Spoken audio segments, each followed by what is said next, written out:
The $10,000 mistake every contractor should avoid.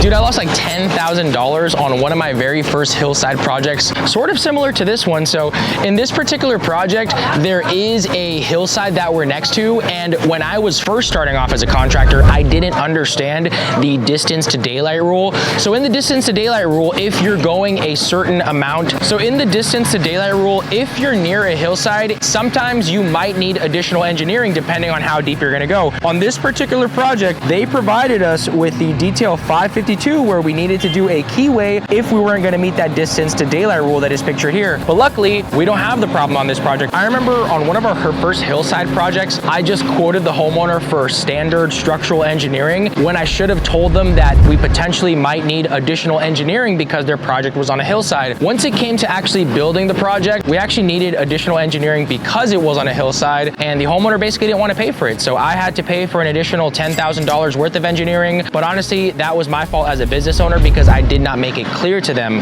But from here on out, we tell all of our homeowners, if we're building a project near a hillside, I always let them know in our agreements and in person. I'm like, hey, if we're building this project near a hillside, we might need to meet the requirements for a distance to daylight rule, which requires a keyway, it requires additional engineering, which is always a little bit more money. So it's just one of those things to keep in mind, not only as a business owner, but also a homeowner if you're looking to build a project and you have a property near a hillside.